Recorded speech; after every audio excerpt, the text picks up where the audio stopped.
Welcome to iPen Podcast, Interviews and Conversations. Here we bring entrepreneurs and their business to their audience and communities as well as ours. We welcome and connect with them to share who they are and what they do. Authors, entrepreneurs, we extend the invitation to promote your business here on our podcast and in iPen Magazine. Your article, your story, your promotions, how you can connect with others, a new audience, a quarterly magazine presented online for all to view and subscribe to. For articles, ads, and subscriptions, please contact ipendesigns@gmail.com. For your viewing, you can see past articles, past interviews on www.NanetteMBuchanan.com. Welcome to the show. Good evening, good evening, good evening. My name is Nanette Buchanan, and this is iPen Visions Podcast, Interviews and Conversations, where we talk about a little bit of everything. But our topic this month is very crucial, or I feel it's very crucial. I don't know how many would agree with me, but I think you all will. The education of our youth. So we're going to do a couple of interviews this month and going into next month with some of our people that deal with our kids outside of the home, inside of the home, in the community, in the churches, in any religious atmosphere, sports, entertainment. Anyone who deals with our children ought to be on the same wavelength as we are about creating a better generation. Every generation should be better than the last generation. And that's not to say that we don't have developers and people of well-noted society now, but what we want to do is we want to keep that legacy going. And if we're not building legacies, what are we building? What are we doing if we're not giving our children the best that they can have? And tonight we're going to start off with a powerful interview, but I'm quite sure that this conversation is going to get real deep and real interesting because of the experience I have, the experience Felice has, as well as the experience that our guest has. And the thing about it is, I want you all to understand before we get people coming in saying, what are we doing and why are we doing this? I want you to understand this is not to badger parents. We're not trying to badger the parents. We're not trying to say that parents aren't doing a job. What we're saying is we all are a part of the job that needs to be done. So we want to make sure that we get that disclaimer out there. If you have any problems, cut us off. That's all I can say. Hey, Felice, if they got problems, we don't need to have a shovel coming at us, right? We don't want nobody throwing dirt. No dirt. Wasn't expecting that, but I love it. Listen, there's two sides. That goes into the education that our kids are getting on social media, and we'll probably get deeper into that as we talk, in these sessions. But the thing about it is, a lot of times, a lot of the stuff that's seen, rather than a person just cutting it off, they want to add negative, they want to add criticism, they want to add all kind of things to it. If it's not your cup of tea, don't drink it. Cut it off. Just cut it off. But don't badger something just because you don't like it.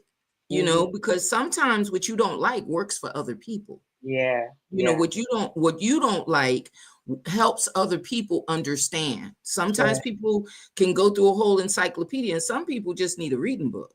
They just need to learn the ABCs. So we have to take it on all levels, and that's what we do here on iPen Visions. So we're building communities and networks and everything, and in doing that, I've tried to link up and ask for. I'm openly asking again, anyone that's dealing with our youth. It's the beginning of the school year. Anyone dealing with our youth. And I'm not just talking the babies that are going to daycare. I'm talking from the babies going to daycare to the ones graduating with master degrees. If you're dealing with our youth, the next generation that's supposed to be helping us when we become seniors, let's try to put in some of that education that we have. Give them a tip that's going to make them better. Stop clapping it up when they're wrong. So we want to bring to the stage our guest for tonight. He's been here before, Felicia. Yes, he has. Yes, we've had him here before, and I can honestly say this man is one of those where I don't want to put it like on a leash, but you know how when you have somebody where you can just reach out and all of a sudden they touch you and you feel the electricity because you've already got a pull in between you. Yeah, I can honestly tell you that from the time I've met him, which was in a negative circumstance, from the time that I met him till today, every time I've said to him, "What are you doing?" yeah, he was able to give me something positive and then say to me, "And what are you doing?" yeah. So it's always been a back and forth between us. So I actually love what he does. I love his spirit. Yeah. Like I said, although the beginnings were rough, Yeah. I love the fact that he transformed into what God would have him to be. Absolutely. And that's what we got to get these kids to understand. You are made in an image. And you're supposed to emulate that image, regardless of what way your world goes. You got to come back to that image. And this man has done that. And I just want to bring him to the stage for everyone to meet again, and again. Mr. Dennis Porter. Hey, welcome back. Good evening, sir. How are you? I'm fine, and it's a pleasure to be looking at you ladies again. It's been a minute. I have been seeing you, of course. I've seen you quite a bit. We're still communicating regularly. Right. But our dear friend over here, I haven't seen her for a little while. It's a pleasure to see her again. Well, thank you, sir. The pleasure is all mine. Well, maybe you can have them, but yes. We stingy about it, yes. It's good to see you as well. I was very excited when Nanette said, "Oh, we're going to talk to Dennis again." I was like, "Yay!" Yay on both sides. So we want those that have not looked at your prior air of you being on our show, and those who may not know who you are. You know how we do, Dennis. We don't introduce you. You introduce yourself, sir. Tell us, who is Dennis Porter, please? Well, now that's still a work in progress, but I'll do the best I can. All right. So pretty much what we're going to talk about tonight is who I am. When we talk about our children, we're talking about actually how Dennis Porter is probably a case study. I'm probably an example of what can go right and what can go wrong. I came up in the streets in Newark, New Jersey in the early 60s. I was born in 1960, and I came up, just like everybody else. I wanted to belong. That eventually led to me ending up in prison doing a life sentence from 17 years old to 35. I started an organization while I was in there called Prodigal Sons and Daughters in my 11th year. You know about that. And from there, it was successful because of the work I was doing within the prison and because of people pushing for other people on the outside with a little power to know what I was doing. It led to an early release. I came out and I just followed through. I ended up as the director of prisoner reentry for the city of Newark 10 years after I got out. The awards just kept coming for the organization. We've now expanded it, not only in New Jersey, but in Georgia, in Florida, and in Africa, in Ghana. And of course, now we are talking to Burkina Faso. So that's how Prodigal Sons came about, and it's now 36 going on 37 years old. And I can say that the program that we're going to talk about tonight was actually born out of the lessons that came from working with ex-offenders. The numbers say that 2 out of 3 are going to go back to jail in 3 years. Yeah. So it's kind of like being downstream and seeing all the garbage coming down there, and you're trying to clean it up, but the garbage is coming down so fast, you certainly get wise after 36 years and say, wait a minute, maybe we need to go upstream and see where the garbage is started, you know? So that brought us into mind of what Frederick Douglass said when he said it's easier to build strong children than to repair broken men. Oh yeah. Ooh, that's some stuff. Powerful, powerful, and true words right there for sure. And we know we're not saying that we're walking away from the reentry population. We're not, but we are seeing prevention as opposed to trying to rehabilitate or restore someone after all of the damage has been done. Absolutely. And when we looked into the research is not us, it's from noted, respected Black professionals who have said this problem is much deeper than we want to look at. And if we don't accept that, we are going to find ourselves forever in a dependent state. And our greatest natural resource, we're not even investing in it in the way that we should. We're actually just allowing our children, particularly those Blacks who are descendants of slaves, having their culture being taken away from them. They actually have just adopted America as their primary culture when it should be a secondary culture. And so all the other people who come into this country, they come with their culture, and that connects them to all of the people that speak their language and that understand and identify with that culture, where they purposely took that from us. That was done on purpose. And that's why we see our young people running around confused and acting other than themselves, because they don't know themselves. So that's what led to building Black boys. And we targeted Black boys because we found that there were a lot of organizations for girls. Probably not still hitting on some of the key points that we'll make tonight, but they more often exist. And we found that this happens because everybody is confused or prejudiced to some degree when it comes to Black boys. But the experts say up into the 4th or 5th grade, nobody excels beyond the boys. The boys' comprehension, their motor skills, everything, they supersede you, whether you're a white boy, a white girl, Black girl, they're the quickest. And that something happens, according to Dr. Jawanza Kunjufu, something happens after they pass the 4th grade. And they found out what it is that when kids are in the early stages of their brains developing, they're sort of in a fantasy stage. I mean, the rent may not be paid and there might be all kinds of problems, but children, they're not dealing with bills when they're babies. Everything is good to them. Well, they start developing their analytical abilities. They start analyzing things when they get to 4th and 5th grade, and they start realizing what racism is. Boys and girls start realizing what the other sex is. So all of these things begin to come, and in the back of the minds and the subconscious, the seeds have already been planted in our little boys and girls' minds because they sat in front of a TV before they even got to school. And they listened to music that was inappropriate before they got to school. And they heard some conversations in their house that was telling them this is how you communicate when it's backwards. And so all of that is your investment into that child.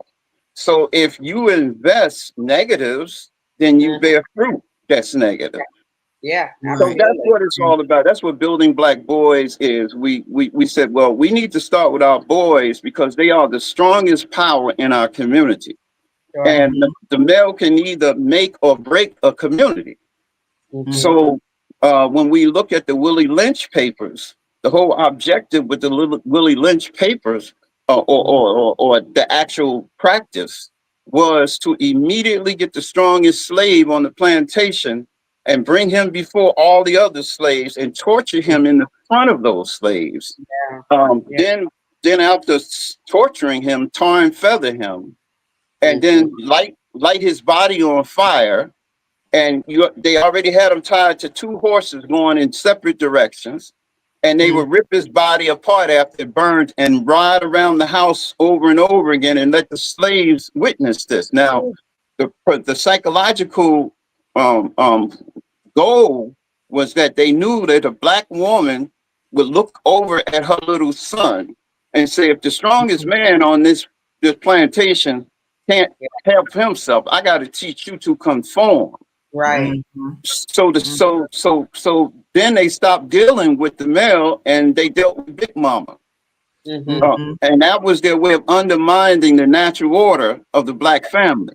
And in doing that, as we come up in time, we if you take everything from redlining to black codes and all of this other stuff, Jim Crow and the rest of it, when we made it up to about the 60s, the welfare department came in and they said, after strangling the black man from giving him an opportunity to even acquire his skills or maintain his skills to feed his family, he ended up on the outside of his house because now he can't be in the house if they're going to receive public assistance. Right.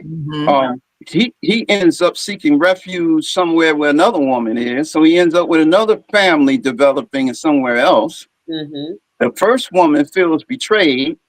So now her son and daughter has to look at this. And she starts teaching her daughter that men cannot be trusted. The daughter comes in the next generation and she teaches her daughter, if he ain't got no money, don't fool with him. Right. So the system worked because after that, the feminist movement, America began to train black women and incorporate them on the lower level to do the menial corporate jobs that white women were doing and move white women up into higher positions.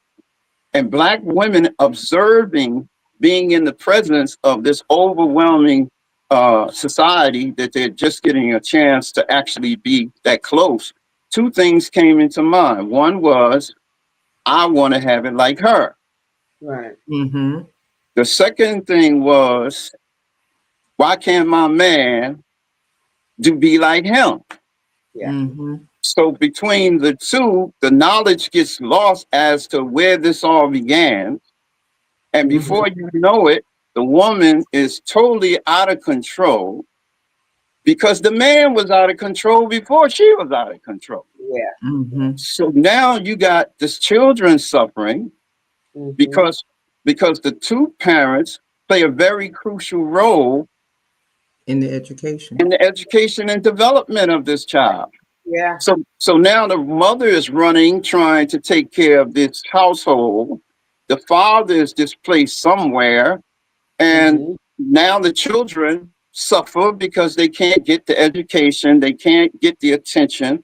They can't even get the touch, the bonding from their mother because she's running so much, not to mention the father. So that's how we came to Building Black Boys. So let me just run. We've got a couple of, pivotal points in all that you've said that I think I've touched on because you and I have worked closely with youth in the things that we've done, and the same route that ties on one end ties on another. You going into the Department of Corrections for a crime because of your youth, me going into the Department of Corrections to better my salary and to get more that I wanted for my youth.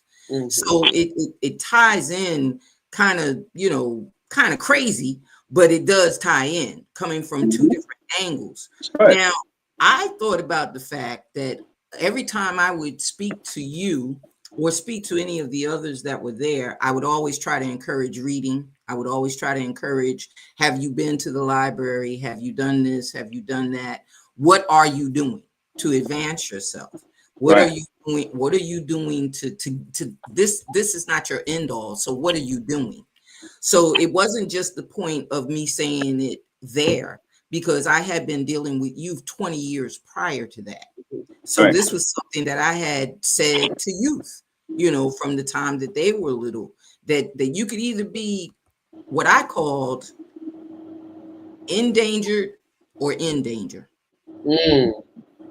You could fit into either of those realms, Right. because the point that I was trying to make to the students that I had in the boys club, or I had on my track team, or I had encountered in different programs that I had been involved with prior to being an officer or a sergeant in the department, was I already know that there's in danger. You know, you can be in danger. You know, That's right. we tell you to be careful when you go out on the street, and it has nothing to do with crime. It Yeah. could be just being in danger of the environment. It could be in danger of different things. And as a parent or as a leader, we constantly tell the children, be careful. We tell them, you know, watch out, you know, look out. But there's a difference in endangered and being in danger. And I found that the problem was no one realized, or it seemed like no one really wanted to embrace the fact that as African Americans, or our children now, because it's not just our children that are losing out in America, it's all the children. All the children are now losing out in America. We're separating those that they claim are, you know, not people, American citizens. You're taking them from their parents. So Right. now these children are now in danger. You're talking about, you know, separating them from schools and the ideology of education. That's putting them in danger. But when you're endangered, can you speak on the fact of what is endangered versus in danger to you, sir? Well, like in danger sounds more immediate. What you described in terms of what's happening with the immigrants, they are in danger, for instance, because they are being confronted for the first time with something that Black people are already familiar with America. So now I think to some degree, some of them you can see are beginning to realize now what Black people have been going through. Yeah. So they're just stepping in the fire that we have been in, even though in their countries they were going through certain things in their countries that cannot be, you know, denied. But endangered, meaning that you are beyond the point, you're almost at the critical level of being an endangered species in itself, Right. because of a capital threat to where your community is actually in crisis. Yeah. You know you are in danger when the minds of the males have been taken over to the extent where they have now become the perpetrators of the intent of the ones who originally were doing the same thing. Now we're doing it to each other. So now that means that it's not just us being in the immediate danger, but that we've been in danger since we've been here. Right. And that's why doctors like Dr. George DeGruy wrote post-traumatic slave syndrome. Right. To make the point about multi-generational trauma. Right. But post-traumatic stress disorder, you don't have to experience the actual physical pain or the abuse personally. If you identify with it and you're standing there or hearing about it, experiencing it, you can experience post-traumatic stress disorder purely by you feeling what the other person is going through. It traumatizes you. This is why when a Black person in this country is shot or killed because he's Black, we all feel that. We know what that is, you know. And we don't feel like, well, that just happened to him. No, that was against all of us. So that's how we see. You know, hopefully that answered for you what you asked us. So I firmly feel that we will always be in the endangered category, and because there will never be another systemic prejudice or racism against another race to the extent that it happened to us. You know, it just never will happen again, because there's nowhere to go and literally steal a whole culture, race, steal them and come and systematically erase and sever everything that they were connected to. So that's never going to happen again, thank God. But still, the fact that we will remain endangered because the core of it, and it's like, it's how do you remain hopeful? And I want to talk to you specifically about that. But it just feels like no matter what the progress or the perception of progress is, we will never get back to who we originally are, because first, most of it is lost. Period, point blank. It's lost. We've been brainwashed, whitewashed to just not even search for our identity, and as you said, just adopt the culture and the identity that has been placed upon us. And I think what you're mentioning, Felice, is something that has to be adapted in the beginning. It has to be adapted. And I'm not talking about our history or anything else, because we are talking about parenting, and we are talking about giving them the education that they need so that they can adapt to the situation that is in our, has been given to our culture, to be able to live and live beyond that, to be able to reverse some of the things that others put on us. But right now, it appears to me, after reading a lot of the letters that were coming in from teachers that were saying, hey, I shouldn't have to teach your child how to do this. Right. I shouldn't have to teach your child how to do that.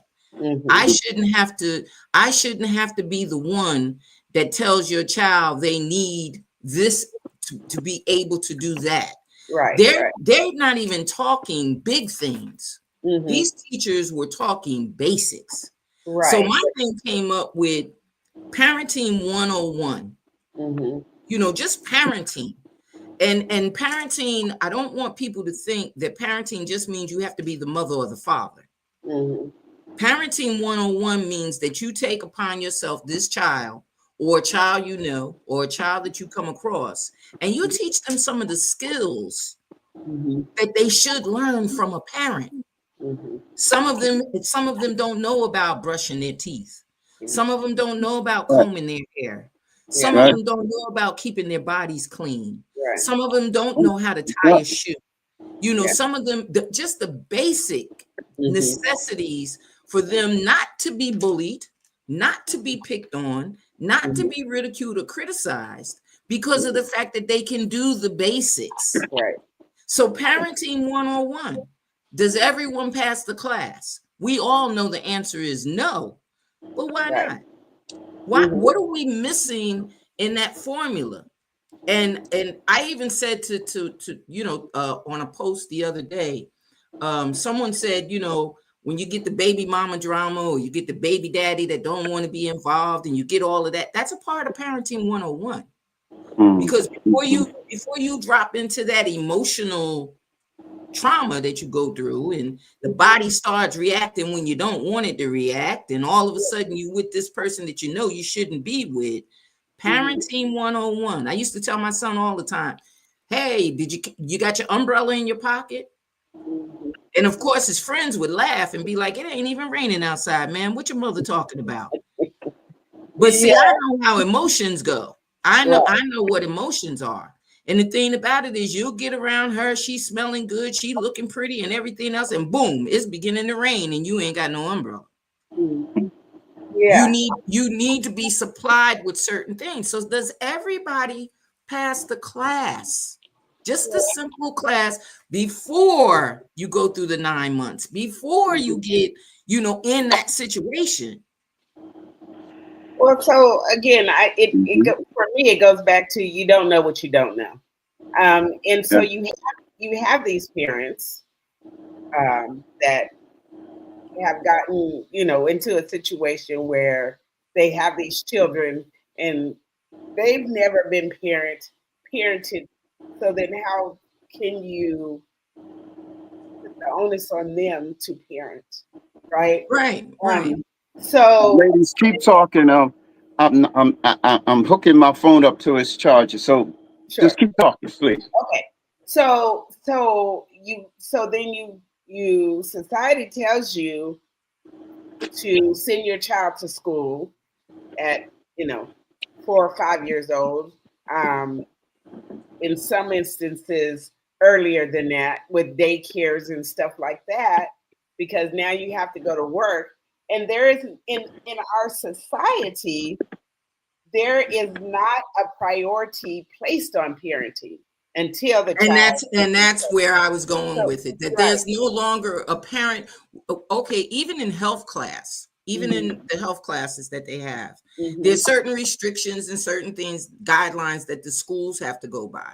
Sure. And it does not include Parenting 101. And I remember when Planned Parenthood first opened up, you know, when they first started with Planned Parenthood, you go there and you get some information. And usually you go there because you're active, you know, you're doing your thing, and they're trying to help you along the way to make sure that you don't get too active. Right. Well, everybody started arguing about that. And they became the place where you just went and picked up supplies. Yeah. You just go there and get the condoms. Never mind the education behind it. Yeah. Never mind the guidance in it. Sure. Never mind the program that would tell you, hey, you're too young to be a dad. You're too young to be a mom. You need to, you know, concentrate on getting yourself together. Here's the finances that you're going to be faced with. Those programs are no longer those programs. They turned into a system of either being about handing you the birth control or showing you how to handle the adoption or how to handle the abortion. They no longer dealt with giving an education. Yeah. So that's where I'm leading this to Parenting 101. And I understand what you're saying about parents that didn't teach how to parent. Yeah. Well, in my day, we were made to babysit. Right. You know, so if you babysat, you kind of knew. You might not have known the financial part of it. Yeah. But you kind of knew how that brat would act sometime all day long. Or you knew how to change a diaper or two, or you knew how to do bottles, you knew how to do some things. So we had the responsibility of taking care of younger siblings, younger cousins, younger family members. We had responsibility like that.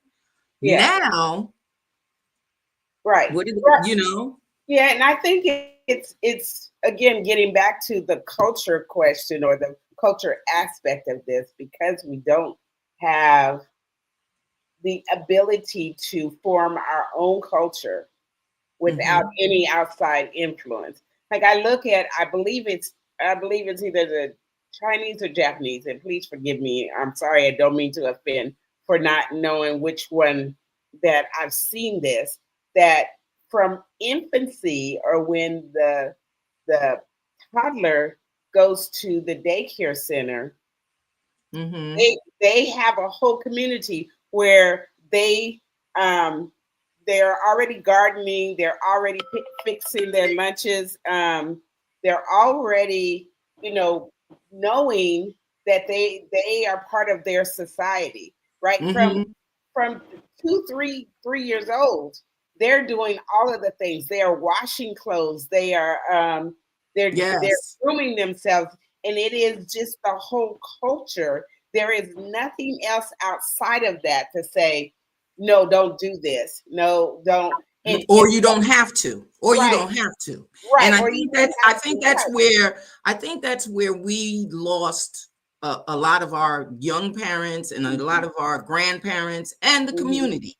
It got to the point where it was being said, you don't have to be that good neighbor. You don't have to be that good grandmother. You don't have to be you don't have to be that good sister or the uncle or the aunt. You can leave. They got into this. Let them handle it. Don't give them any help. Don't give them any guidance. Don't show them anything. So the thing about it is, like you said, the parenting skills are lost because we after my generation and all the way to, I tell my son this all the time. He'll be 44 this year. With him being 44 this year, anything after him is questionable. Mm. And Yeah. part of that question comes into what was allowed. Yeah. Yeah. Whether it was from the community, whether it was from, peers, whether it was from, seeing other people not do, and kids just saying, I'm going to do it too. Whether it was, whatever it was, parenting got lost. Yeah. Oh, It got lost. Absolutely. From, after saying that, I'm thinking of all the things again, being a single parent household and the mother having to work. So the child is left alone, latchkey kids, those kind of things. Mm-hmm. So they're again. And there's a big difference because I remember being a latchkey kid. Mm-hmm. But as a latchkey kid, the grandmother that lived across the street and the grandmother that was in my home, if my grandmother wasn't home, I was told to go across the street, even though I had that key to get in my house. Now, if I went to my house, I was told to call and let that grandmother across the street know that I had arrived in the home. So it was more or less, even though you had your own key to get in, your neighbors were a part of that village. Right. An eye on. But anymore, even that's been stripped away, and we need. And that's gone. That's gone. Right. It's gone. But then fast forward to the substitute parenting, and that is the electronics of this world. So now it's a whole. You don't have to nurture your child. You put an iPad in front of this 18-month-old, and then and so you don't have to interact. You don't have to engage. You just have to make sure that Wi-Fi is working and that iPad is charged. And the battery does not die out, because if the battery dies out, the baby knows how to bring you that phone. And that's what I don't understand. If you can watch your child, bring you a phone, swipe up, show you wherever they want to go on the phone, where everything is, but you don't want to teach them to read. Yeah. You don't sit down with them with a book. You don't sit down with them with crayons and let them color. Yeah. Go ahead, Dennis. No, I think though too, we have to look at why. Like why wouldn't a mother naturally want to do that? Now it that, because there's a sickness here. We know that. That's not natural, Yeah. But at the same time, I have to go back to two things. One, the missing father. It puts a lot of pressure on that mother. The other thing is community again. Like y'all are saying, when you don't have when you're not connecting with other women, when the women are competing against each other to look more European or whatever they're trying to look like, to be as naked as they could possibly be and competing to see who could be more naked. Sure. It tells you that the values have been depleted. Women had a certain pride about exposing themselves to just anybody. Sure. And not only that, the thing too is another thing I think that's not enough is I was always taught to be an individual. I was never taught to be the same, even though I was on a lot of teams. But even on those teams, I was taught to be an individual. Don't worry about what so-and-so can do. What are you doing? Yeah. Don't worry about how they're looking. How do you look? Don't worry about what they're concerned with. What are you concerned with? I was always taught that. And that's, like we said, the basis that it's not being taught anymore. It's not being, that's stability. It's not being put out there anymore. And that's stability. I've coached over 300 kids. I've had over 300 kids, and that's not even including the kids that were in the boys club. The boys club was a new shock culture to me and my kids, because we didn't live the certain lives that they lived. We didn't know anything about not having a meal. We didn't know anything about being thrown out of your house and being homeless. We didn't know anything about that directly. Knew of it from seeing it on the news, but we never knew anybody that had actually been that way until I took that job. So after coaching 300 kids from all walks of life throughout the city of Newark, I learned so many different things about the elements and the fundamental skills that children need just to realize who they can be. Yeah. Not so much who they are, not so much who their parents are, but the potential that was within them. Yeah. And that's what I always taught on. What is your But potential? they still dealing with those challenges. Yeah. Right. And they That still when they go home, and let me just Yeah. make this point. Now, let's take, for instance, part of what prodigals do is mental health and substance use. Mhm. Now you have a lot of people that come into the environment of prodigals, and it's such an uplifting and conscious expanding experience that the threat is going to be when they leave there. Yeah. Because they got to go back into the environment. So we have to really understand it's not really, I had solid parents, but it's a bigger thing going on than that. You know, everybody doesn't have that self-confidence, Right. that you know, and that stability in their home where they have wise people teaching them. So I had to look at the fact, I was so happy because of the experience I got in the end, because I had been a part of both worlds. I had come up in a family where I didn't have nobody around me that made me want to do the wrong thing. It was my parents didn't realize that they were raising the expectations for me that were making me a target in the community. Yeah. So in spite of the fact that I had the right people and I was given all these certain keys, they still weren't able to see those things, and they didn't teach me about those things that I would confront as a male.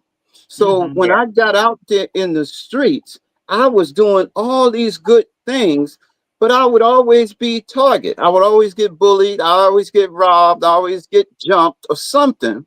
And it affected my self-esteem. But here's the big part. I hid it from my parents as long as I could, because my father and all them, I thought I was going to disappoint them. So I didn't tell anybody. So we have to keep in mind that this is like, we have to do individual surgery on everybody. There is no one size that fits all. Right. And that goes into the traditional learning and our traditions. Like you're saying, the tradition was you're going to raise them up to be whatever, but the learning that was out there was entirely different. Street learning and home learning are two different things. And unless you break the child down to understanding that there is a difference and that, yes, we do have to cope. I mean, that's the same thing as me walking into an office and being the only Black to get hired. You know, now I have a problem when I go to that job. I have a problem and feel a little less than who I am, or I'm not going to show all my education, or I'm not going to show all of my abilities. I diminish myself. So we have to teach our children, don't diminish yourself. But like you said, they have to be willing to talk to someone. They have to feel that they can open up to someone and not have to hide how they truly feel, which is an incredible feat that I have to congratulate you on, because I know, working with the children that I worked with, it was tears and cheers sometimes trying to get them to tell me what was going on, the dynamics of their home, the dynamics of the school, the dynamics of the street. And then they come into the boys club and they feel good, you know, or they come to practice 3 days a week and they feel good, or they see me, they feel good. You know what I mean? It's the dynamics that go on that we have to break down to them. And it doesn't always filter into parenting 101, because sometimes the parents have never been exposed to that. Sure. Well, that's the whole problem anyway. A lot of times the whole problem is the parents themselves, because they, again, are generations of misinformed, miseducated, lost people about their identity. And we really have to understand the magnitude of that. And I would be shocked if there's one of us that has not been affected and we're not even conscious of it. Right. You Yeah. can't be in that atmosphere that long. You can't be subjected to something like this that long and not be all affected by it. So it really takes, you know, when I was in the prisons, people wondered why there were so many guys around me. It was because of the security that I had in having a family that I knew was going to look out for me that whole bid. Yeah. And a wise father who was always reminding me that these are the lessons I taught you. Now you got to go through this hard head lesson. And I had that because I had somebody telling me that. But these young men I was coming up around, they didn't have a father figure. And let me tell you what they tell me all the time. I run into these guys now, they're grown men in their 50s and 60s. And some of them were only a year or two younger than me. And this is what they tell me. They said, do you realize you was the first father figure I had? And I'm like, really? Because I'm only a year older than you. But what he's saying is the level of maturity that I got from my parents, the sense of responsibility, common courtesy ain't even taught hardly anymore. Exactly. Right. You see? So now there's a lot of seeds your parents put in you every day that these kids don't have. So it's not easy for them to comprehend. And not only that, the other thing, just like you just said that, and like I said, my son is 44. He has friends to this day that will talk to him on the phone and ask him, is he here? And he comes in and out, you know, he visits or whatever. And they ask, is he here? And he'll say, well, why? I just want to hear your dad's voice. Yeah. And they would say it all the time. You know, you're in a home where there's a father figure. And these are now, like you said, grown men. So if the grown men are still missing this, imagine what the boys are missing. It's getting worse every generation. Speaking of that, imagine what they're missing. Okay, so Mr. Dennis Porter, so tell us about Building Black Boys. Tell us about that. So what you are coming up with a solution to the systemic problem. So what is it? Tell us. Well, thank you for asking that question because I just did a speaking thing last week. And halfway through it, when we took the halftime break, one of the people from the audience, which was, well, no, actually, it was the guy who was actually a part of the program. He made a statement sort of like, you know, I'm tired of the talk.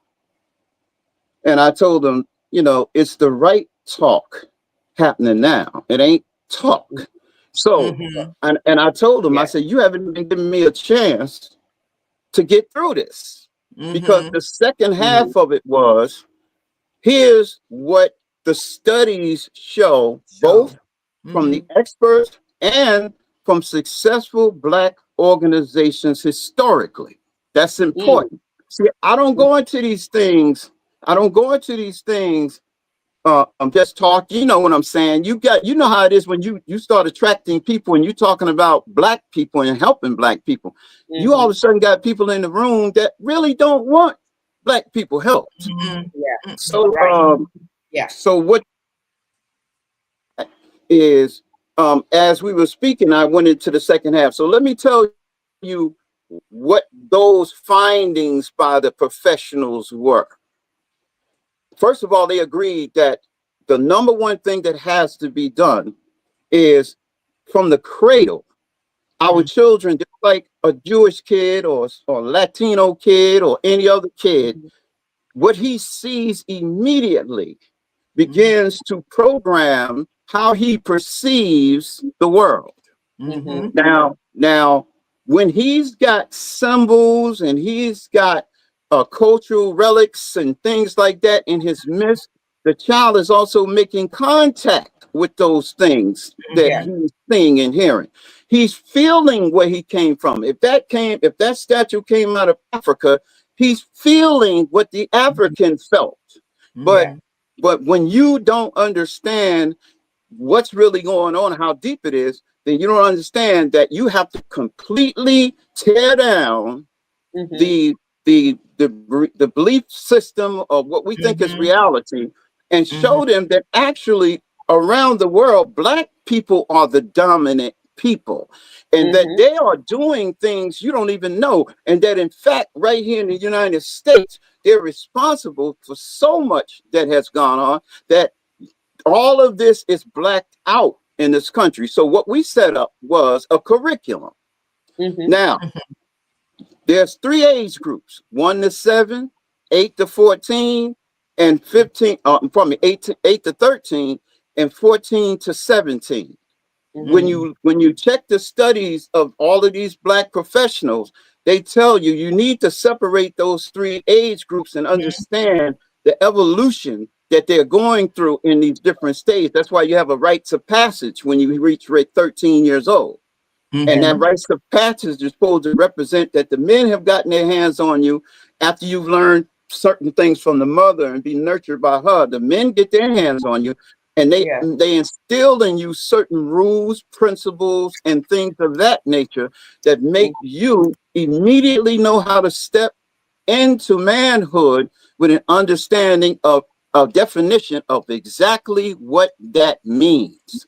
So now what we are creating are the systems that are going to be created, but they're going to be ran by the youth. And the way that we do that is we created a merit system to where good deeds are rewarded, and you lose points if you're digressing. We don't mean digressing academically or something like that, but encouraging them to do good deeds in their neighborhood, encouraging to come up with projects that they can work on together, businesses, creating a business incubator, taking Black professionals out of our community who come in to a workshop and teach them, put their heads right away into business ownership. The components of a business. How does a business operate? What is the the whole of how it operates? Now, when my father had 5 sons, each one of us, when we were old enough to carry a brick, he was a brick mason. On Saturdays, we went out on the job with him, and he immediately began to instill in us naturally. That men have to have a way of gathering and sustaining. So that's what we are instilling. We got to get Black men back involved, whether it's their father, their uncle, somebody positive in the neighborhood. We got to reconnect these young men with positive, because if all they're seeing is their peers and the people on the street corner, it's because we don't think about having them to wash our car. We used to. We would say a kid next door, come here, man. Let me show you how to do my car. And immediately what happens? You done built a connection. Whereas if somebody come through there to steal that car, instead of him sitting back with his buddies because you don't pay them no attention anyway, I don't care if somebody steal his car. They could be sitting there when it gets stolen. They ain't telling you nothing. But because you built that connection, like we used to have community. See, we're just not doing it. That's all it is. We can connect right back. Our children a lot of times are angry with us because we've disconnected from them. We already judging them by the same standards that society judges them. So that's what we're doing.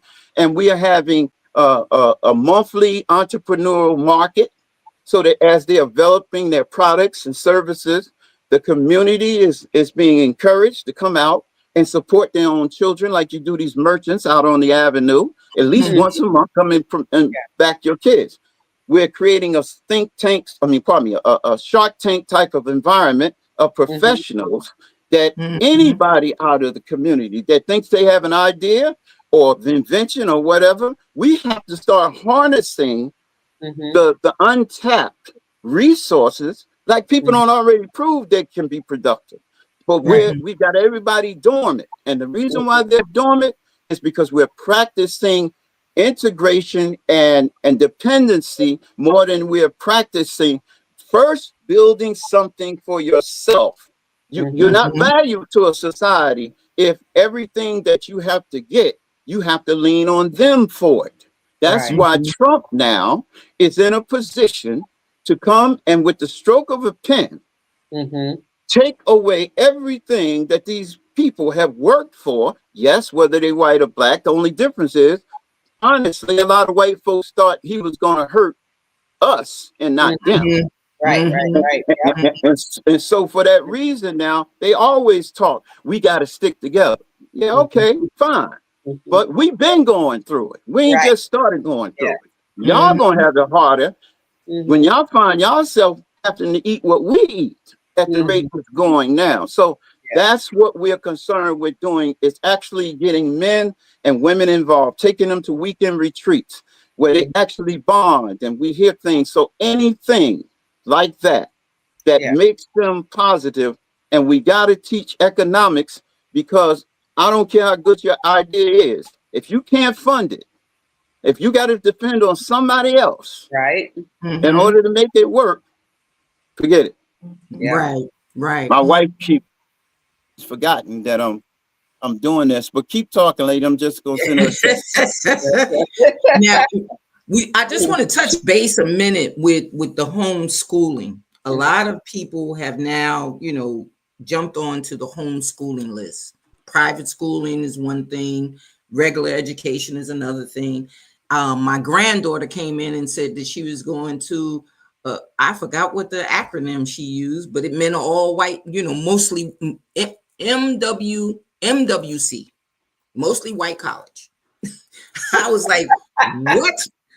But, so they come up with these acronyms and they come up with all of these different things. And I'm like, huh? What are you talking about? So she was telling me, the different acronyms they're using. She's looking at colleges and everything. So she's trying to figure out, where she wants to go. But now here's where the issue comes in. When we talk about homeschooling, or you talk about private schooling, or you talk about higher education, when you teach your child to seek more, just like you said, you're taught to do more, to look for more. You're now ostracized because you're different. You're looked at a whole different way because you're different. So of course, I've got a set of grands that went to the HBCUs, and now I have one grand that's saying, they not learning on the level that I need to learn. I go to that school and I can't get the program that I want to get. I need to go to this school because I need to get those programs.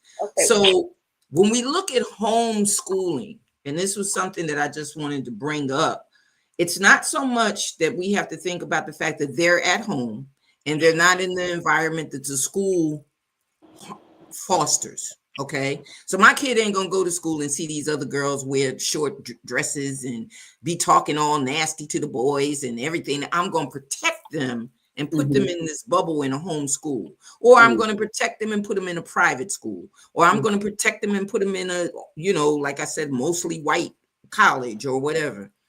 News break: your children still are gonna have to integrate. They're still gonna have to learn how to deal with things. They're still going to be confronted with different issues. So some of the programs that Dennis Porter is thinking about now, some of the programs that I dealt with, all had to deal with, regardless to what the program was about. My program was about a track program. I still had to deal with, how are your scores in school? I still had to deal with, how's your mom and dad? I still had to deal with, what are you crying about? What's your emotional being about today? I still had to deal with things that dealt with them as a person. How were they growing? How were they being groomed? How were they being taken care of? Kids that we were traveling on the weekend, and some kids would have enough clothes to wear and some kids wouldn't have enough clothes to wear for a weekend trip. So these things are personal things. So homeschooling is not just about the books. When you're teaching your kids, or you're teaching a youth, or you're having a program, just like you mentioned, Dennis, it has to be more than just the ABCs of education. Yeah, that's why they used to call it home training. Yeah. Yes. You ain't got, when they say you ain't got no home training, Exactly. that's what they talking about. Exactly. Yeah. So now, Mhm. now they want to change it to this preppy thing about homeschooling, and Mhm. everybody just figures it's about the ABCs. Mhm. All I have to do is put them, like you said, Felice, in front of a computer, Mhm. set it up, let them go through whatever the training is by AI and all of this other Mhm. stuff, and they'll be fine. Yeah. Well, my granddaughter just informed me that the teachers are now telling them, hey, all of this is on AI. What are you going to do? Mm. So now where does that put the kid that's been doing this for the last couple of years as Yeah. this new mode came in? Well, now See? the teachers are There it telling them is. they can't use their phone. Now the Mhm. teachers are telling them they can't look up stuff on the phone. Mhm. Well, if they're not taught how to go to a library, Right. if they're not taught to use other tools, Yeah. homeschooling is not just about learning how to do the dishes and cut on the washer and the dryer Mhm. or cleaning their room. Yeah. You got to be involved in their education as well. And let's be clear about something. They ain't got that training.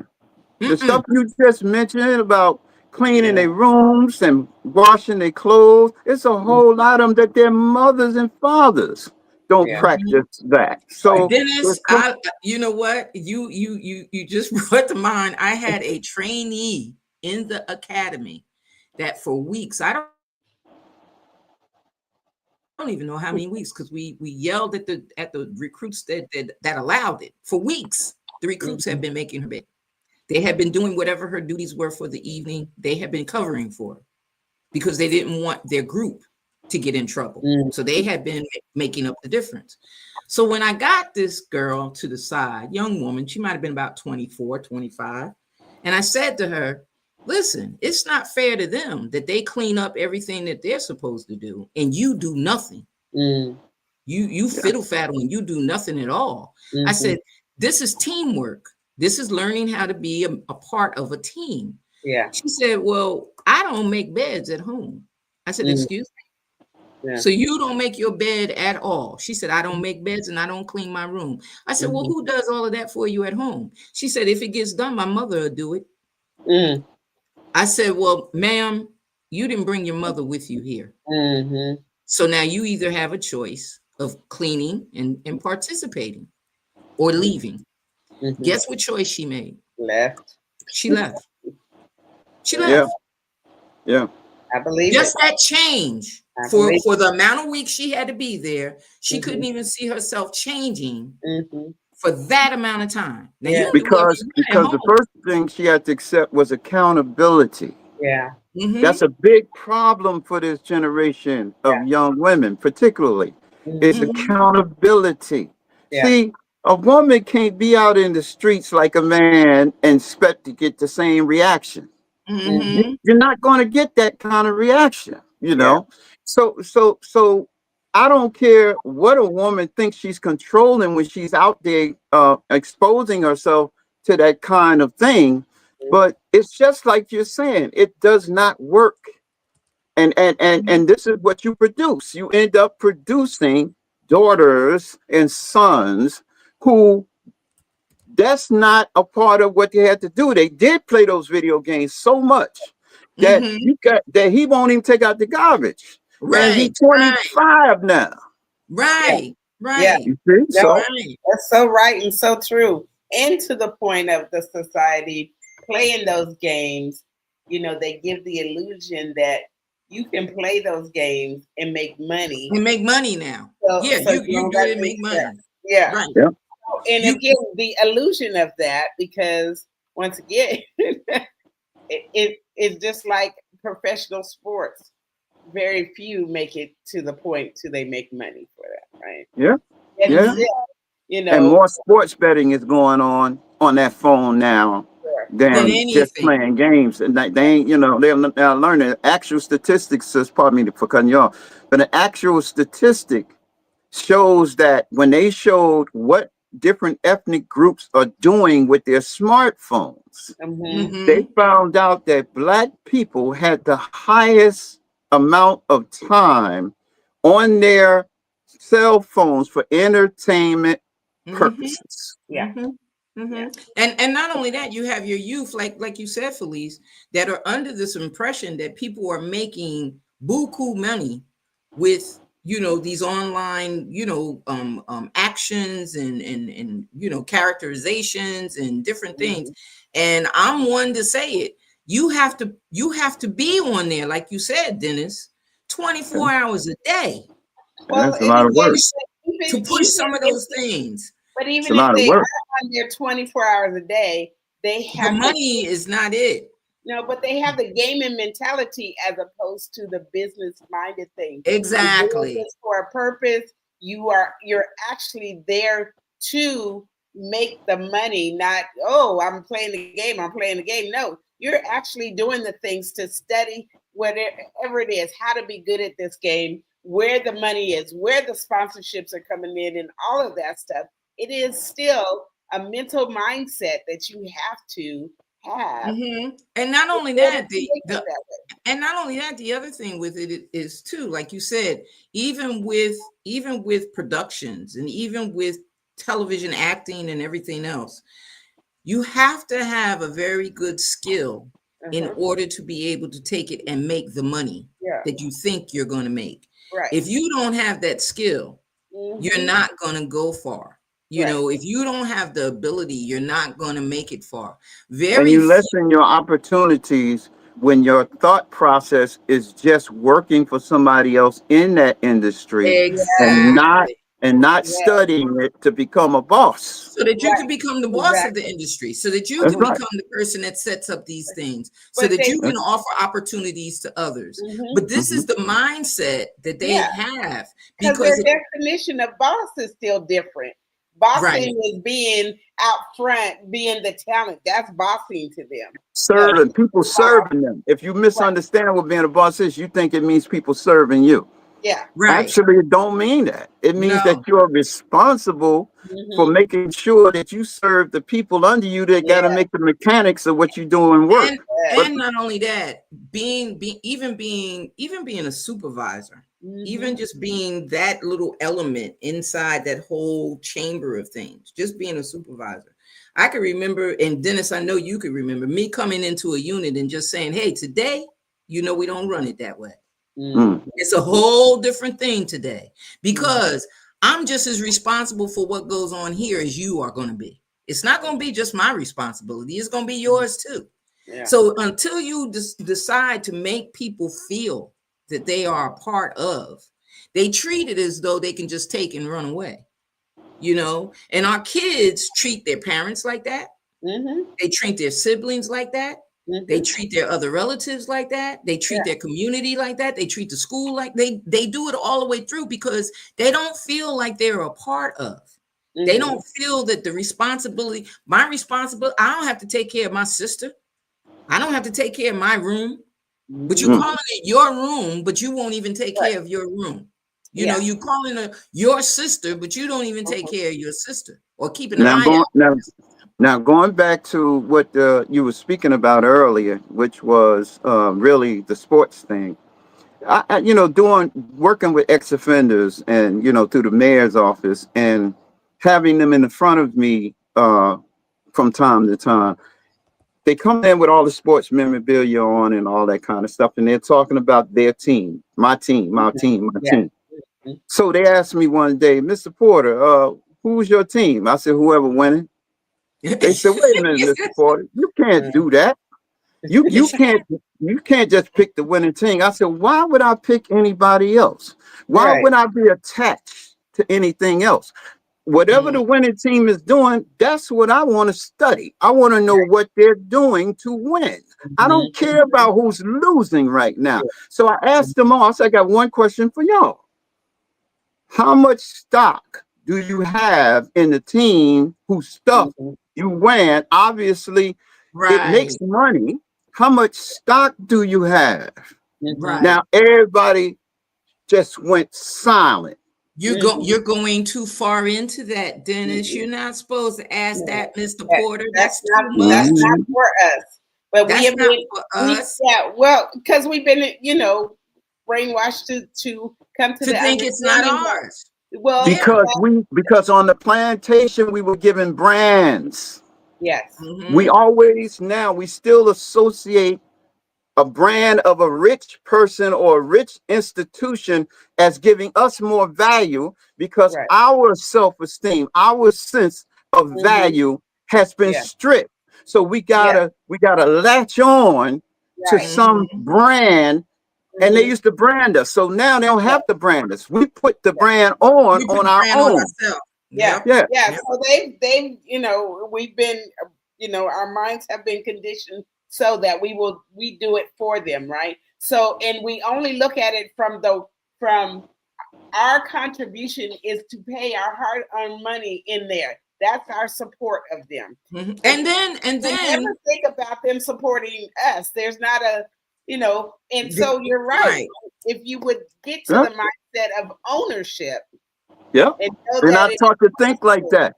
They're Right. not taught to think like that. So Yeah. they just want to belong. That's all. Yeah. Mhm. Yeah, And my not, team and not won. only that, we don't Yeah. think about the fact of ever owning because we don't Yeah. know what it is to work at it. Right. We don't want to work at it. I Right. get Because we're people pacified. right. I get Because people we're a all the lion time. cub. We're a lion cub, pardon me. We're a lion cub that was taken as a baby up Mhm. out of our homeland, brought Sure. 9,000 miles, Uh-huh. nursed in a cage, Mhm. fed when they got ready to feed us. When they let us out, they made us jump through hoops, roll over, lay down, and then get back in the cage. And the Mhm. king of the jungle is doing this. And he Yeah. don't know he don't know how to be the king no more because he didn't come up in the environment Sure. where he could actually grow into who he's supposed to be. So now he's a big domestic house cat. Yeah. Yeah. Mhm.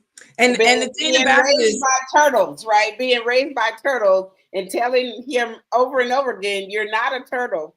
You're not even the Lion King. You're not that, and you're not a turtle. That's right. Mhm. But not only that, the thing that I think annoys me more is you, like I said, I was brought up in a household where, you know, you were, regardless of what everybody else thought, you were this, you know, that's the way my mindset was always. And that's what I taught my kids. You are as good as you think you are. That's right. But there's They needed always, that. but there's always a All better different. level to go to, you know, Mhm. but you Yeah. are as good as you think you are. Yeah. If you Right. think you can't do it, you're not going to do it. Yeah. If you think you can't understand it, you're not going to understand it. Right. And you were teaching them how to think. So you have to open up You your were teaching mind. them how to think. You have to open up your mind to say, I want to learn that. Right. And if that's what you want to learn, you have to Mhm. focus on what you want. Mhm. We can't keep getting taught or getting told that because you have this, it doesn't belong to you. Mhm. If I'm able to achieve it and I receive it, it's Mhm. mine. Yeah. There's If no you can longer conceive it, you can do it. Yeah. if I can get to it, it's mine. And if it's mine, I'm not giving it back to someone who's saying I can't because Yeah. I did. Because I did Yeah. already. I That's already right. accomplished it. So my next That's step is a step that's up, not a step that's out, not a Mhm. step that's sideways, not a step that's back down. I'm going up the ladder. I'm not going down the ladder because Mhm. what I want is at the top of the ladder. Yeah. So you can come with me, but the Mhm. minute you tug on me and tell me I can't, Right. you got to get your own ladder. Yeah. And that's what we don't understand when it's collaborations. When you collaborate with somebody, you'll get somebody to collaborate you all along. But then they want to come along and tell you how you want to get to the top, what's at the top of your ladder. Yeah. No, Yeah. that's not what it was at the top of my ladder. That's not Mhm. where I was going. Now, if you want to go that route, build your own ladder. Yeah. We can work together. But Mhm. you can't be on my ladder trying to push me over off of my ladder Mhm. because Right. I'm on this ladder. And that's what happens to a lot of kids in the schools. They Mhm. go to school and sitting in a classroom, they learn from the person that's sitting next to them. Mhm. They learn from the person that's sitting around them. So if you get Johnny Joe who doesn't want to study, and that's your friend, Mhm. you ain't gonna study either. Where Yeah. we had parents that would say, you know, Johnny Joe don't study, and Johnny Joe's parents don't care, but we care here. So I don't care how long you be with Johnny Joe, but you better be studying. Well, Mhm. it's just like I was saying in terms of peer pressure. Mm-hmm. I was a bright student, but I felt like don't nobody care. Everybody else all of the tough guys got all the respect. Seem like they get the attention of all the pretty girls. That's how you thinking when you're that age. That they get attention, they get all the respect and all of that. And then you're asking yourself, I'm trying to play by all the rules. Right. Now, if you don't have someone like you, a parent, see, and and see, my parents, I feel, were great people, but they had 8 children. And I can understand they couldn't see everything that was going on, right. you know. Right. And so I don't blame my parents in that regard. Right. But the whole time, if I would have had more confidence, I might have went to my parents and said something to them, but I felt I was going to disappoint them. And again, you have to really pay attention sometimes to children, because as they get older, those things go with them, and you may not never know that this is why this one here is stumbling so much. Right. Because of something that happened to him. We have females who talk about how their mothers abandoned them for a man, denied them because of a man. Or the secrets that are held from generation to generation to generation, the trauma that is carried over from generation to generation. I used to always wonder, because I was an only child, I used to always wonder why I bring in paperwork and, you know, I gave up my friends and everything else to make sure I get an A on this paper. And my mother used to look at the paper and go, well, what did you expect? Well, that's not what a child wants to hear. Right. Or needs to. Give me a pat on the back at least, or say congratulations or whatever. But she was not into that kind of stuff. Don't know why. Don't know what the background is. But I'm quite sure that it had to do with some kind of generational trauma. Right. Better believe that it. went on that was not disclosed and not given. And a lot of our children are suffering from more than just the verbiage that later on as an adult I recognize. But as a child, I just looked at it and said, that's my mother, you know, and I just kept on going. But as an adult, I can look back on it and remember conversations and remember going to my grandmother and saying why, and going to my father and saying why, and getting different things. And now after experience, after life's experience, because life teaches, after that, I can now say there was something that was deeply rooted in the transition of history from generation to generation to generation. And we also have to get that out of our youth as well, because there's some youth that we don't know what's going on. We have no idea what they're going through. You know, it's amazing. You led me right into what I was getting ready to mention. See, that's exactly why we're doing a forum now with the youth called Ask the Youth. And it's an audience of young people, and you've got microphones in the audience, and you've invited the officials on a stage, but not to talk.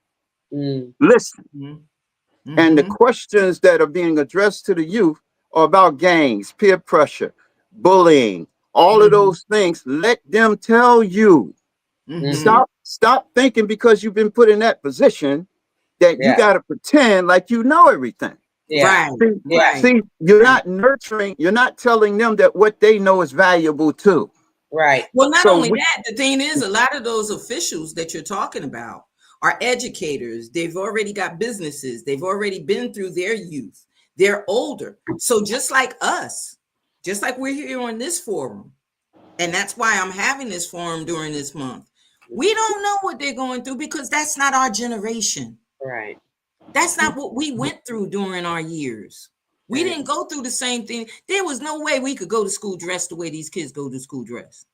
Yeah, but we have to give them a platform. And you have to give them a platform of expressing. You got to give them a platform. That if I go to school, if I go to school dressed the way my mother wants me to be dressed, I'll be clowned. People will talk about me. You got to talk with them about that. If I don't wear extensions in my hair that's all the way down past my thighs, I'll be clowned. I got to get my nails done. I got to get this. all of the things that they have, just the general things. And we're not even talking about the more serious problems. Yeah. Just the general things, generally, just their looks. I was with a person last year. Their daughter wanted those individual eyelashes. She's junior in high school. What are you talking about? Well, I gotta go pay for her eyelashes. No. Right. God gave you eyelashes, baby. That's it. So that's the peer pressure of it all. You know, something interesting struck me today. I took a friend of ours, and she's elderly. I mean, she's in I think her late 70s. I'm not sure, but we took her to the bank, and it was me and another friend, and they went into the bank, and I had parked, and I was just watching the people that were going into the bank. And like all of them were elderly, like definitely over 50, right? And I was marveling at that. I was like, you know, and I'm thinking of like my granddaughter, I'm thinking of my nieces and nephews, and I'm like, they don't know this. You know, all of their things are, you know, the debit card, credit card, whatever. They don't know a bank. They you know, all they know is direct deposit, that, you know, digital Cash App. Cash App. That's what they know. Cash App. Yeah, Cash App. Yeah, that's what they know. Cash App. Yes, Cash App. Right? Cash They don't App. know. They don't know. They can't identify what a bank is and what it's for. And they don't know the dangers. They don't know the dangers that they open up by putting everything. They've stopped them from learning how to sign a check. Yeah. Yes. So the next generation won't even know how to. They don't realize that a signature is very hard to duplicate. Now, if I make you print, it's easier to steal your signature if you print it.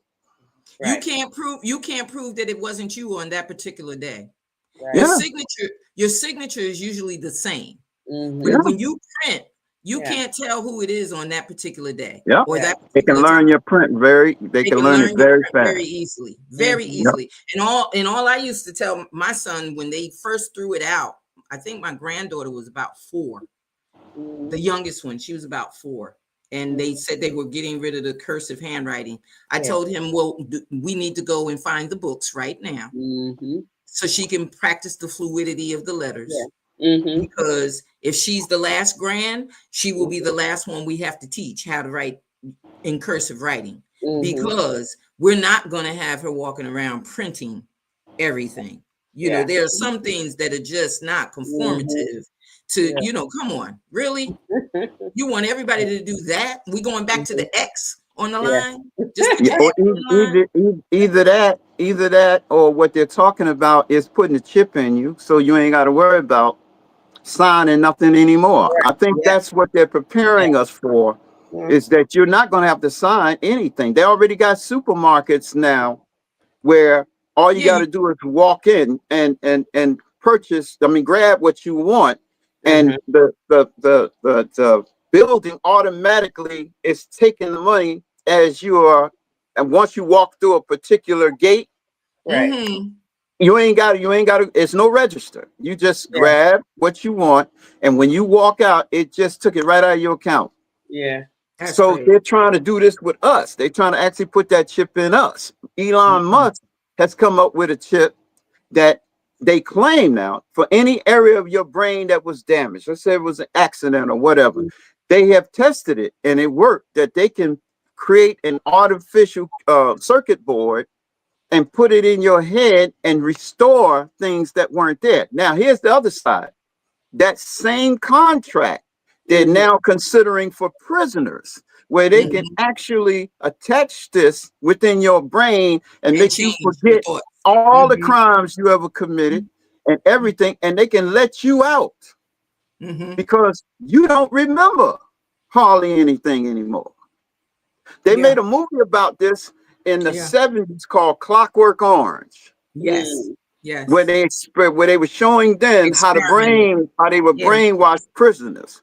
So see, all of these things our young men are vulnerable in. Do you know, I saw on social media today a group of young black males from about 25 to 17, 18 walking the streets with diapers on and Timbs. Yes, I saw Nothing that. else. What were they But supposed to be doing? I don't know if it was some kind of dare or what it was, but it was like 8 to 10 of them, and Yeah, they walking. walking around with Yes, big I saw diapers that. on.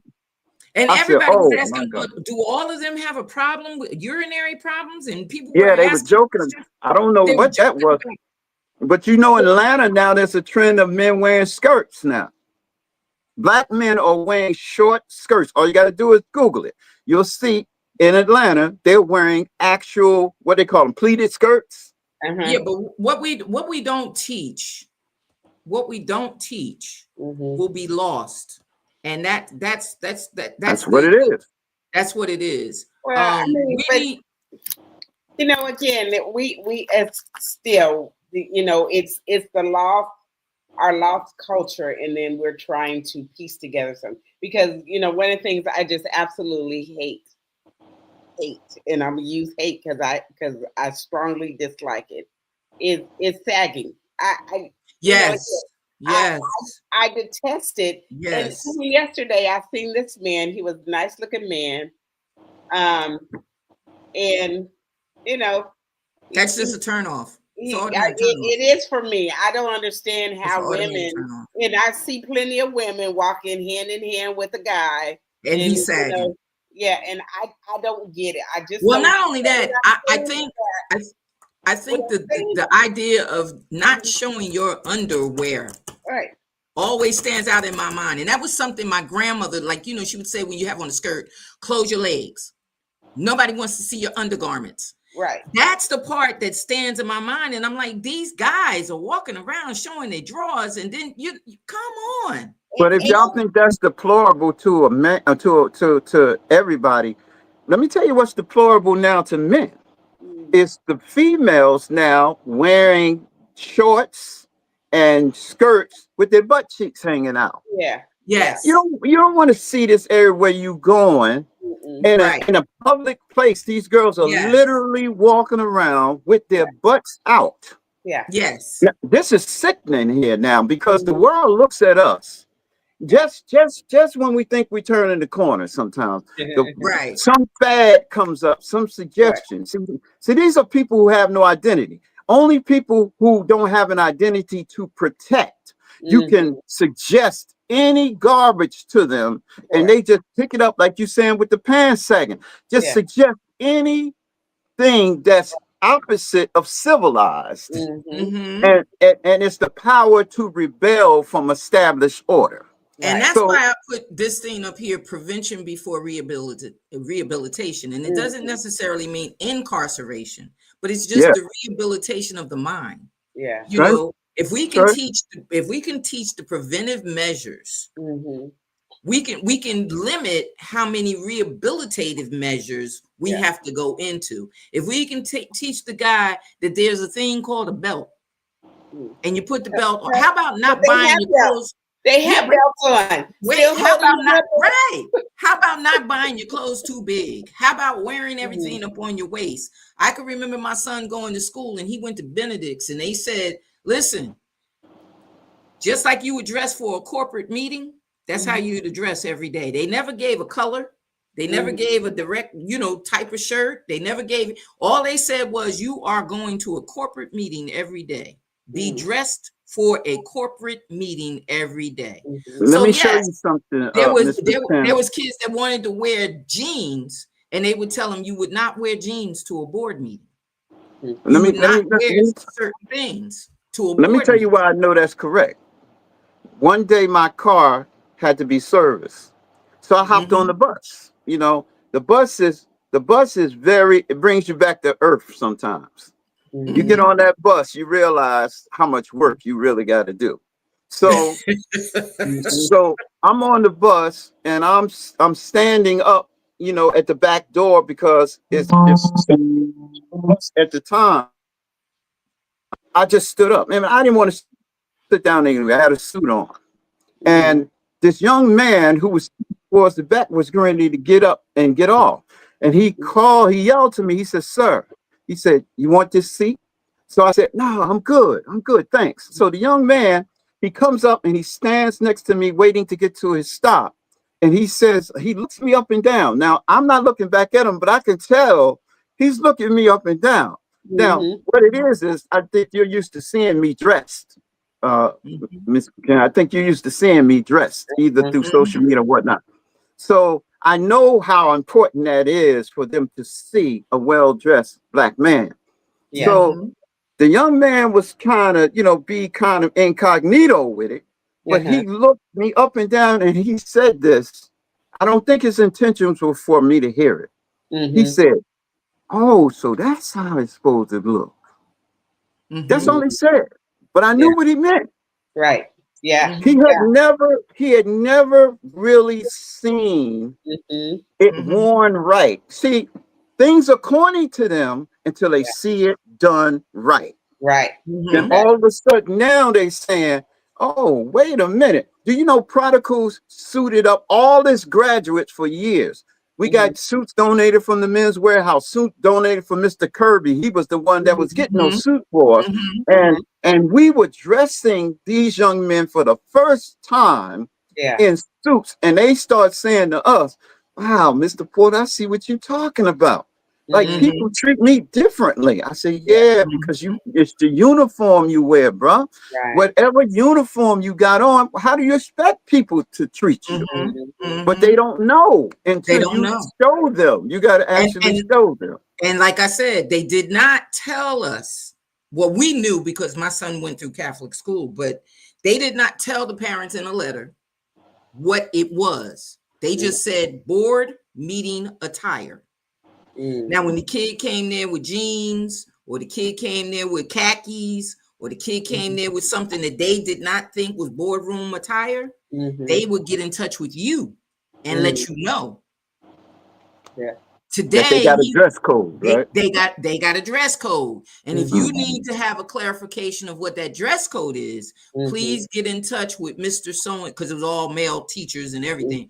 Get in touch with Mr. So-and-so for instructions. But they didn't try to embarrass anybody. But they would let you know that this is a conform.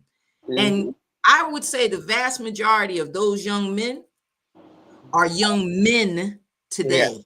You know what I mean? Yeah. They know what it is to be young men because it's prevention before rehabilitation. And that's for anything, drugs or any, any ideations that they may have or anything that they may have. You got to give them the prevention, methods of prevention before you say, well, just go get rehabilitated. Right. We're gonna just send you to a therapist. We're gonna just send you to the prison system. We're just gonna send you, you're gonna stay back in school and do that grade over again. Before we do all of that, what are we implementing to prevent it? But to wrap this up, because we are well over our time. To wrap this up, I'm gonna put in this one thing that was said, and it's your words, Dennis. These are your words. Don't let your limited view of life and yourself limit your children's view of what is possible for them. I thought that was a dynamic statement because a lot of times we don't want our children to exceed where we should need them. That's right. We hold them down. That's right. If they're going to be successful, let them. Hey, I'm good with it. We memorialized Malcolm Jamal Warner, but I could remember sitting in audience watching my daughter do different scenes with him for his show that he had, and my son sitting in the audience talking to Bill Cosby, and me saying to myself, this has got to be something that they will remember their lifetime. Yep. And if it doesn't change anything but their prediction of what can be, I would never limit them to what I had, which wasn't terrible, but I would never limit them to what I had because they were excelling somewhere else or they were able to achieve somewhere else. And with all that we have, and I'm saying this to our audience, with all that we have, there is no reason why our children are not excelling. There's no reason for it. We shouldn't have to have sideline this and sideline that to redirect them. We should be on a propeller saying, let's catch up with them so we can help them get further along, or so they can teach us. We need that generational wealth. And that includes their schooling, that includes their health, that includes their everything about them. They should be excelling. They should be excelling. I want to thank you, Dennis. I can't thank you enough. I always say that. I want to, I'm probably going to have to hit you up again and say, hey, Right. It's all right. Yeah, definitely. And tag team with you, because there's some things that we need to spread out farther. We don't need it to just be online. We need it to be in every community we can get it in. We need to be able to implement some of these programs, collaborations and different things, having different wellness events for kids as well as adults. And trying to do some things. So we'll definitely be in touch. I want to thank you, Felice, as I always do, for being the best conspiracy. Yeah, you my partner in crime. If I'm gonna do a crime, I know I can do it with you. I don't want to hear about this. But I want to thank you as always. Thank you as always. And I look forward to, our journey together as always. Dennis, you know the routine. Felice has the last question for you. Well, yeah, and I'm trying to figure out how to reframe this. Although, I forever want us to celebrate that all your hard work. But the balance of all your hard work is, there should be some pouring back into you. So well, first of all, thank you for all that you're doing. Because one of the questions I wanted to ask you earlier is, how do you stay hopeful in this overwhelm?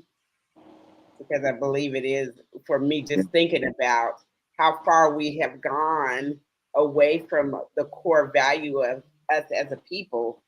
How do you stay positive, climbing and crawling and inching your way back to the wholeness? So two parts. How do you stay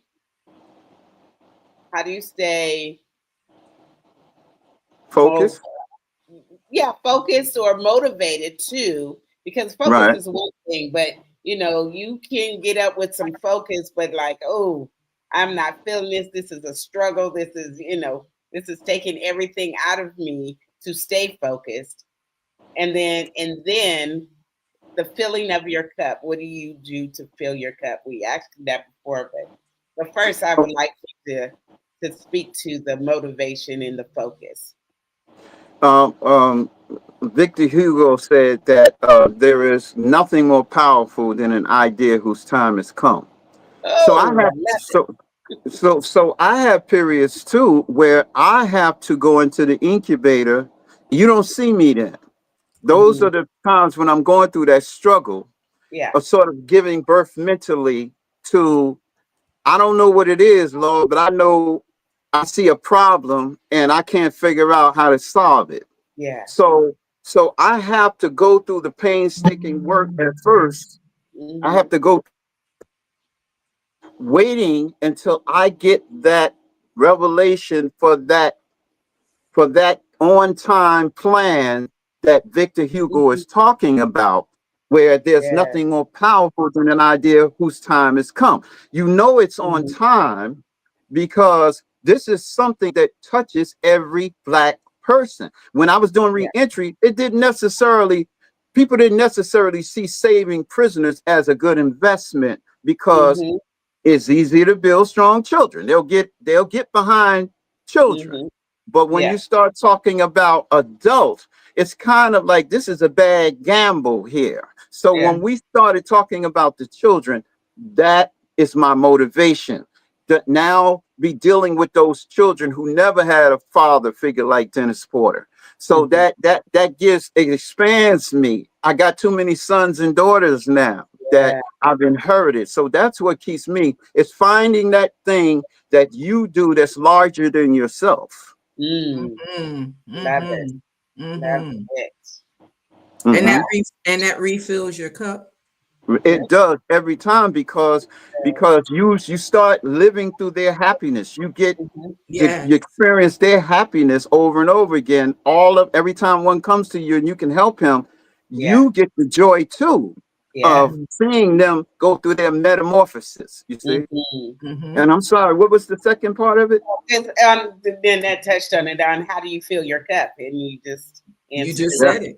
You Yeah. just said Mhm. it. Yeah. Well, we want to thank you, Dennis. I mean, it's phenomenal what you do, how you do, when you do, and why you do. It's You Mhm. too. You too. it's a phenomenal thing that it and I always say, you know, like you push something and it doesn't work, and you look at it and you go, you know what, God doesn't want that, or Yeah. God wants it a different way. So Mhm. then you try it a different way, and then God says, here's a whole field open to you. And now you're going, oh, wait a minute, Right. wait a minute, wait a minute, wait a That's minute. what I it didn't does. want all of that.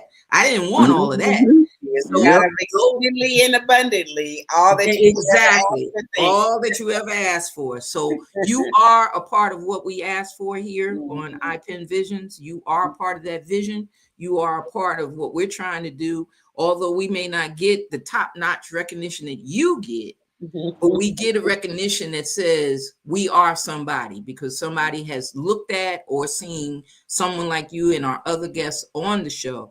And with that, I want to just invite others to this month, especially. We're dealing with education. We're dealing with resurfacing our platform for people that need to know that we're all in this together. If we don't save us, who will? That's right. You know? So we want to say good night. God bless and take care. And I'll be talking to you soon. You know I will. Yes, ma'am. Thank All you right. so much, everyone. Good night. Thank you for joining us, Mr. And Porter. thanks for hanging in there. Stella Right. as well. Yeah. Right. Right. Stellar as always.